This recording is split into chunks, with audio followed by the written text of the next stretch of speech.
It does if the deed is tainted. He took the old survey from inside his coat and held it up. Even from where he stood, Redden recognized paper older than any argument he had expected today. Something flickered in his expression. Gone almost before it formed. "You've been rummaging," he said.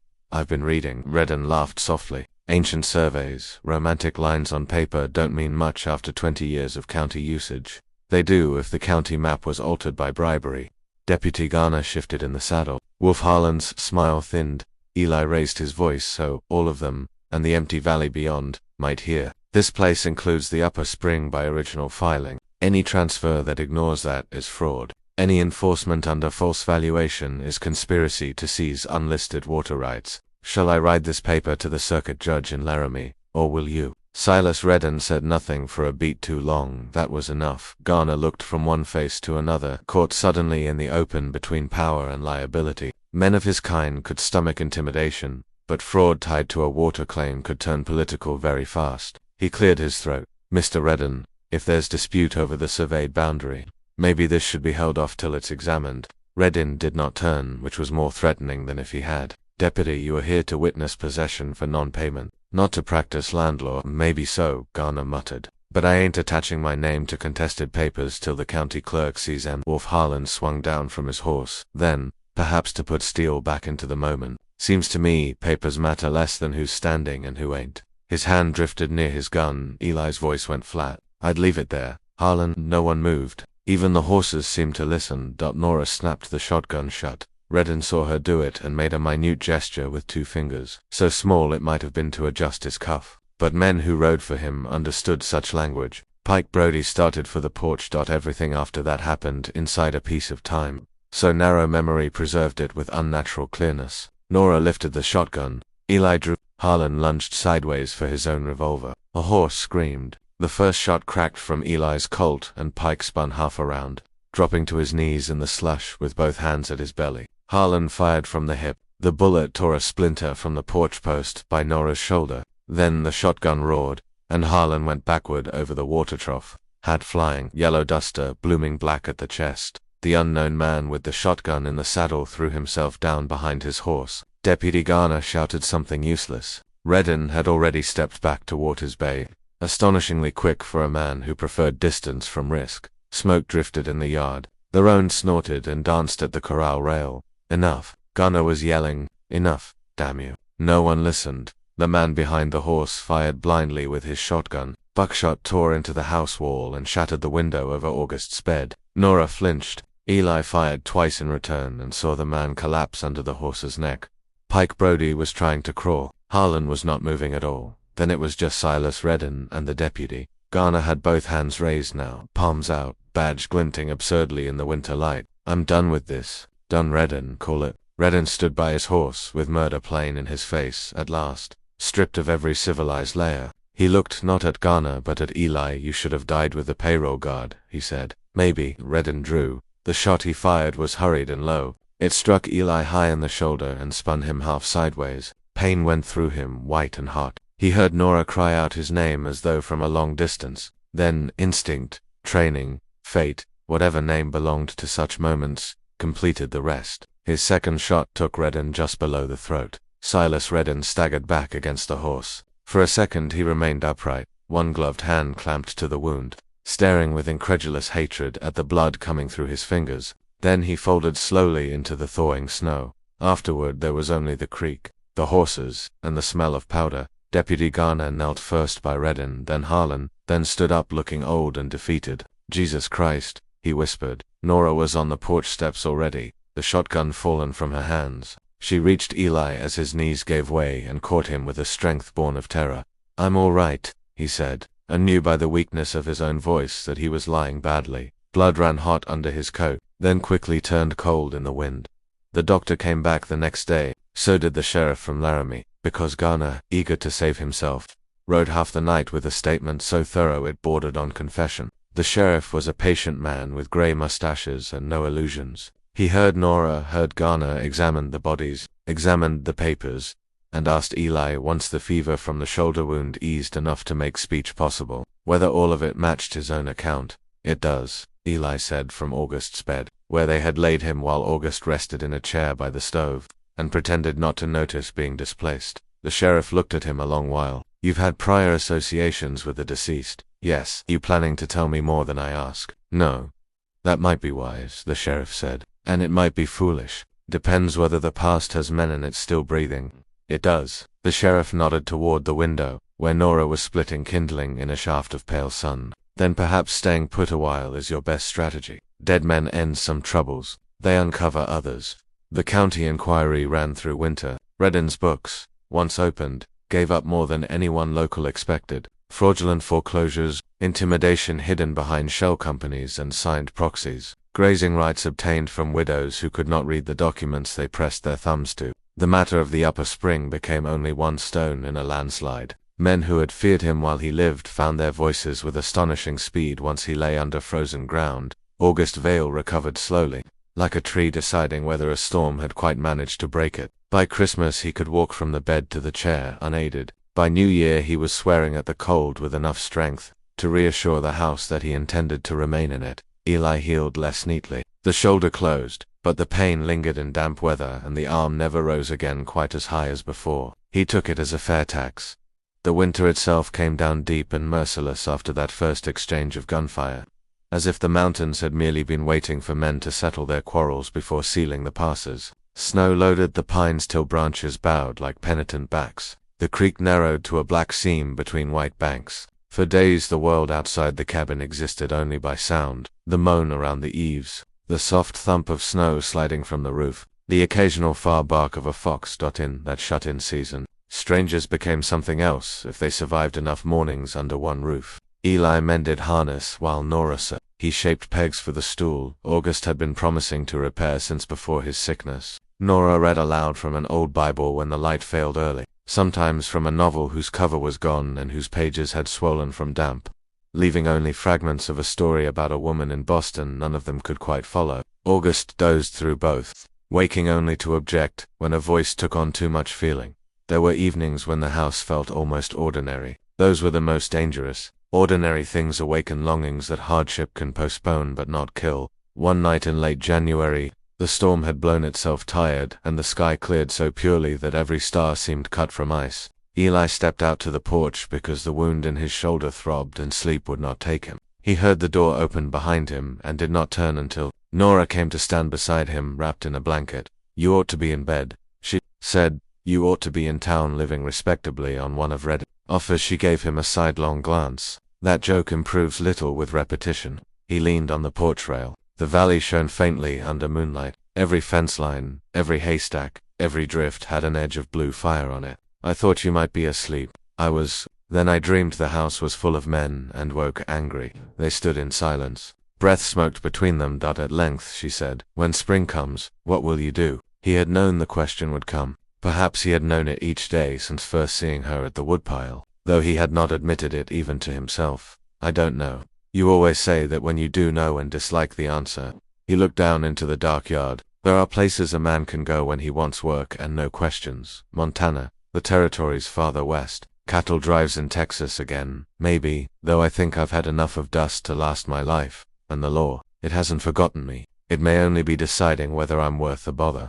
She tightened the blanket at her throat. "You think that's all you are?" Bother deferred. "Some days and the other days." He turned then. Moonlight made her face look almost colorless except for the eyes, which held their own shadowed brightness. "The other days I think maybe a man can do one decent thing after another and build something from it before he dies." Her voice softened. "That sounds almost hopeful. It sounds like carpentry." "Hope is too grand a word." A smile touched her mouth. Then, just as quickly, it passed. "I used to think if I could get through one winter without losing the place, that would count as a and now I think survival is a narrow ambition." He waited. She kept her eyes on the valley. "I don't want only to endure, Eli. I am tired of admiring endurance in women because the world leaves them no larger choice." It was the first time she had called him by his given name without urgency or anger. The sound of it seemed to shift the air between them. He might have answered badly. He might have said the wrong thing in a dozen ordinary masculine ways, taken her confession for invitation or burden or weakness. Instead he said only, "What would you choose?" Her laugh was quiet and astonished, as though few people had ever asked in earnest. "I would choose a summer not spent waiting on debt collectors." I would choose to ride to the high meadow because I wanted the view, not because the fence had gone down there. I would choose a dress that had never belonged to my dead mother or some man who outgrew it. I would choose one day to wake and discover I had not been braced for bad news in my sleep. He listened as if those things were not small but immense, each one a country. And you? She asked. He thought of stage roads at dusk, of campfires with men whose laughter turned ugly after midnight, of blood in mud and silver in saddlebags, and the ugly relief of riding away from one kind of sin only to discover another had followed on the same horse. I'd choose to remain somewhere long enough for my horse to know the road home by heart, he said, and to hear one person call my name without suspicion in it.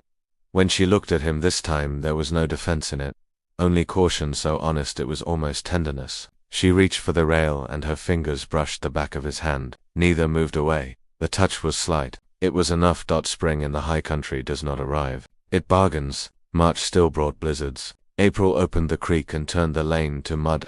The first calves came thin but alive. Snow retreated up the mountain in ragged sheets and left the earth smelling raw and mineral, like something newly broken open. Nora rode the boundary every chance she had. August, stronger now, limped to the barn and shouted from a distance at tasks he could not yet manage himself. Eli worked because work was the only safe form his thoughts could take by day. The sheriff returned in April with final papers. Redden's claims were voided. Several properties reverted to prior holders pending county review. The upper spring was confirmed under the original survey, and with that single judgment the Vale place became the one thing it had never before been valuable. August read the papers twice, muttering over legal phrasing, then sat back with tears standing unexpectedly in his eyes. He wiped them away in annoyance. Well, he said, ain't that a fine thing? Nearly got murdered into prosperity. Nora laughed aloud, the sound freer than Eli had ever heard it. It filled the room like weather breaking. That same week a man rode in from Mason's Crossing, with an offer to lease access to the spring for summer grazing. Another sent word about buying hay rights. A third inquired whether August Vale might consider partnership in a breeding herd. August grumbled. Folks smell water clearer than virtue, yet his face changed with each practical discussion. Pain had bent him, but hope straightened some part of a man medicine never reached. It might have gone differently then. In quieter stories, this is where peace settles cleanly. Gratitude ripens into love, and the past stays buried because decency has at last prevailed. The West was never obliged to honor such endings. In May 2 riders came up from the south, on government horses. One wore a marshal's star. They found Eli in the corral doctoring a lame mare. He saw them before they hailed and knew, from the simple straightness of their approach, that they had not ridden this far on mistaken business. Nora was carrying feed from the shed. When she saw the star she stopped dead. The marshal introduced himself as Amos Leake. He was a lean man with a face tanned into permanent lines and eyes, too patient to be mistaken for kind. He held a folded paper in one hand. Eli Mercer, he said. Yes, by authority of the Federal Circuit Court. I have warrant to detain you for questioning concerning the Platt payroll robbery of 3 years ago, the deaths of Samuel Grice and Jonathan Bell, and related acts of armed theft. Nora came forward. He left before that robbery took place. Leake shifted his attention to her only briefly. Ma'am, I don't argue cases from horseback. August had come as far as the porch and stood there gripping the post, questioning and conviction. No, the marshal said, but he's coming with me. Eli wiped his hands on a rag and set down the medicine bottle. In the sudden quiet every small sound gained weight. The mare's restless hoof, the flap of a loose shingle, a meadowlark somewhere absurdly cheerful by the creek. How long have you been looking? He asked, on and off. Men talked after Redden died. One of his former partners is in prison and remembered your name fondly. Do I get a choice of irons? If you ride peaceably, no. Nora stood very straight. He saved this place. Leake nodded once. Maybe he did. Courts admire that kind of thing when it follows the other kind. There was nothing to be won by running. Eli knew the country, but so did marshals who lasted. And to run now with the Vales under scrutiny and the spring newly contested by envious neighbors would stain everything he had helped secure. He went inside to gather his bedroll. Nora followed him. The small room seemed at once too familiar and already lost. His coat hung on the peg by the door. The whetstone lay on the shelf where he had left it after sharpening the kitchen knives. On the table sat the mug she always used for coffee because the handle on the others burned too hot from the stove. They may hang you, she said. He rolled the blanket tighter than necessary. Maybe, say something that isn't maybe. He turned. Her face was white with fury and fear, and that fear was not only for him but against the world itself, against its absurd insistence on collecting men at the moment they became necessary. I don't know what to say. Say you'll come back. His throat closed on all the easy lies. I'll try, that's nothing, it's what I have. She stepped closer, both hands clenched at her sides. I am sick to death of men giving me what they have when it isn't enough. He almost reached for her then and stopped, because wanting comfort from the person one is leaving is a selfishness even love can wear. Her eyes shone but did not spill. I should have told you sooner. Told me what? But they both knew. I love you, she said, and the words, once spoken, made every room he had ever slept in before feel temporary and mean. There now there's no dignity left in it, which is likely proper. I love you, and if they take you south and bury you under whatever you once were, I shall hate every road in this country.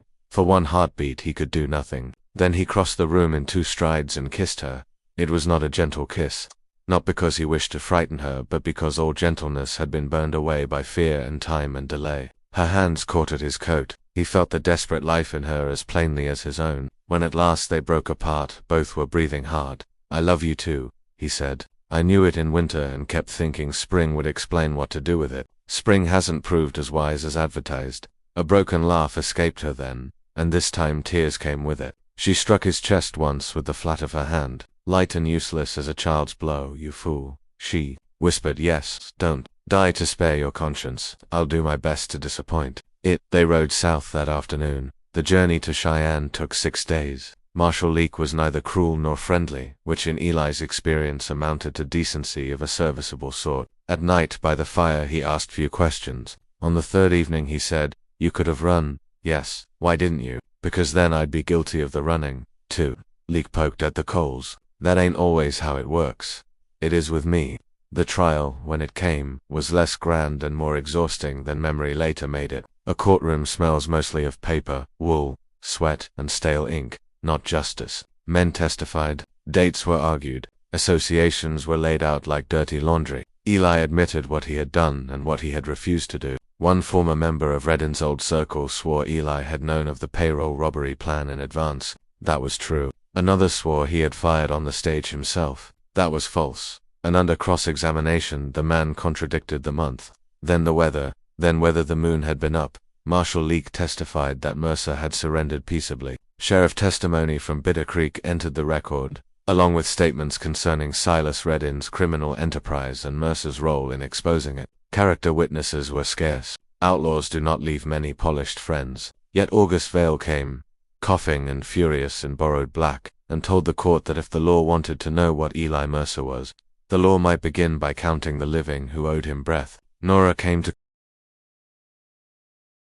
Plain dark dress made her look almost severe, but when she took the stand, the whole room altered in Eli's sight. He had seen her with an axe, with a shotgun, bent over sickness, standing under moonlight. Seeing her there with one hand on the Bible and no weapon at all moved him in a way pain never had. She spoke clearly. She did not send. She said exactly what he had done and exactly what he had confessed. She said that if the court wished to punish a man for the company he had once kept, it should at least not ignore the company he had refused to keep thereafter, nor the risk by which he had opposed it. When the verdict came, the charge of murder failed. So did the more extravagant counts attached by ambitious prosecutors who had hoped to make a legend of the case. Conspiracy to commit armed robbery remained, knowledge and participation before withdrawal. Transport of stolen stock in an earlier matter he had also admitted. For that the judge gave him 5 years, with recommendation for clemency after 2 in view of cooperation and subsequent conduct. 5 years. The number struck like weather. It was less than hanging, more than the heart could easily govern. In the holding room afterward, iron bars between them and the corridor. Nora stood very still. 2 years, she said, if the recommendation holds, if it will. You sound certain. I have grown tired of uncertainty pretending to be wisdom. He smiled despite himself. That sounds like you. She stepped nearer the bars. Listen to me. The spring is leased. We'll put the north pasture under wire by autumn. Papa says if he lives long enough to be insufferable again, he means to hire 2 men and sit in the shade, telling them how poorly they work. I am telling you this so the place remains real, so you do not make a martyrdom of absence. He took hold of the iron between them. Right? All right. Poorly at first, because I've never written a love letter and expect to dislike the first 6 attempts. I'll treasure all 6. And if clemency fails, he breathed once before answering. Then you decide whether to keep waiting. Her chin lifted a fraction. Do not speak to me as though I were one of your former employers hiring out loyalty by the season. He lowered his head against the bars and laughed softly, helplessly. All right, I know what I am doing, she said. That may be the first luxury of my life. Prison in the Wyoming Territory was made of routine, stone, bad coffee, and the noise men make when stripped of choice. Eli endured it by reducing time to tasks: work gang, supper, letter, sleep. Another dawn. He read more books in that first year than in all the rest of his life before it. Mostly because an old school teacher jailed for fraud liked to trade Shakespeare for tobacco and insisted tragedy was good for convicts.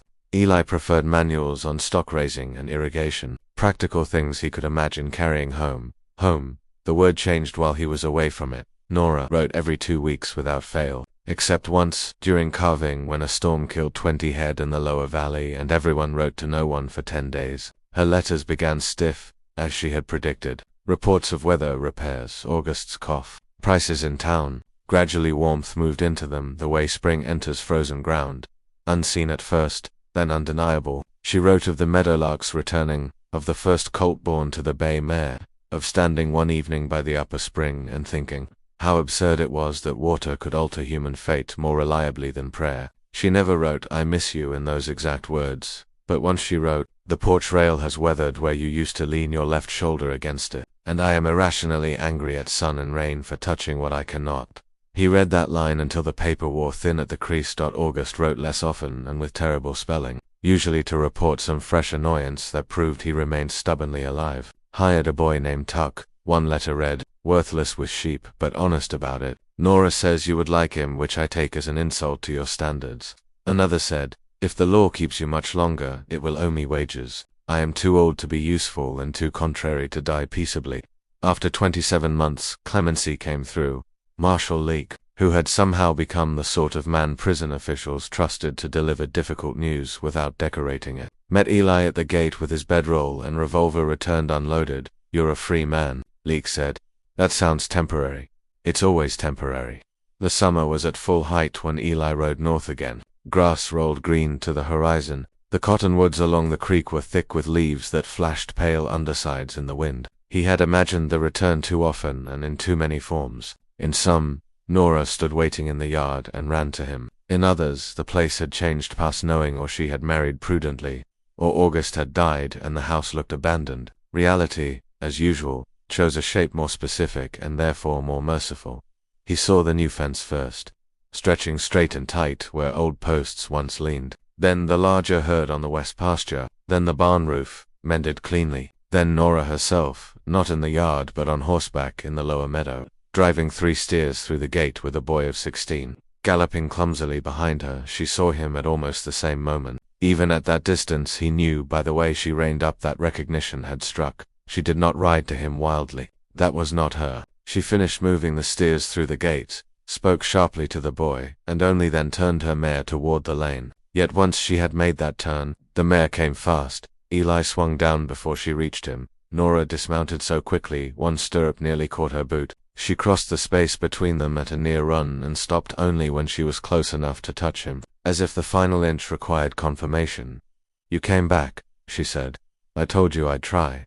That was still a hateful answer. He laughed, and then she was in his arms. She was leaner than before, stronger through the shoulder, sun-browned and wind-marked and more beautiful to him than anything he had seen in his life. He held her with a care that lasted perhaps half a second before joy overruled caution. She drew back only enough to look at him. "Properly, you've got more gray," she said. "So do you." "That's impossible." "Then prison ruined my judgment, and your manners. Those were ruined long before prison." She was smiling now, but tears stood in her eyes regardless. "Papa said if I cried in the lane, he would mock me till Christmas." "Where is he?" "On the porch, preparing his speech." August Vale was indeed on the porch, seated in a chair with a cane across his knees and the compression of a man who has rehearsed dignity and knows perfectly well it will fail him. He did not rise when Eli came up the steps. His leg no longer tolerated quick displays, but he stuck out his hand. "You took your time. I came as fast as the law loosened its grip." August grunted. "Laws slower than weather and meaner than taxes. Sit down, Nora. Don't hover like a widow restored. The man needs coffee." The years that followed did not turn miraculous. That would have been another kind of falsehood. There were dry spells. A lightning strike burned half the timber on the North Ridge one August. August Vale died in his sleep 3 winters later with one hand on the blanket and a complaint about the draft on his lips, leaving grief behind him, not dramatic but deep, like groundwater. Eli and Nora buried him beside his wife under the cottonwoods near the rise, where he could, as Nora said, keep one suspicious eye on the pasture.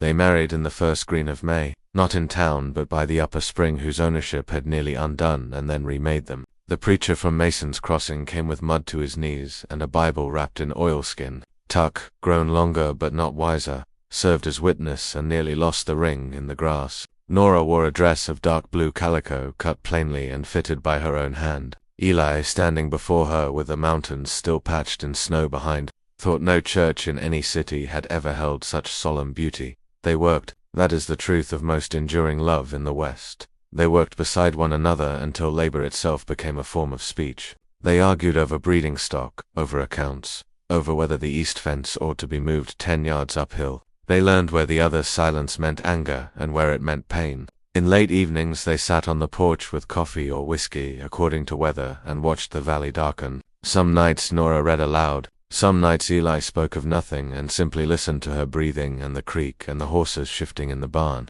and found that this, too, was a peace men spend whole ruined lives failing to imagine correctly once. Years later, a traveler stopped at the house for water and supper. He was young, all appetite and uncertainty, with a saddle older than his judgment and hands not yet scarred enough for the country he meant to conquer. Over coffee he asked how long they had lived there. All our lives, Nora said. Eli looked at her and understood what she meant. Not years, but belonging. Our life begins in more than one place. Sometimes it begins where a person is born, sometimes where they are forgiven, sometimes where, after all the bad weather and wrong roads, they stop listening for pursuit and hear instead their own name called from the porch at dusk.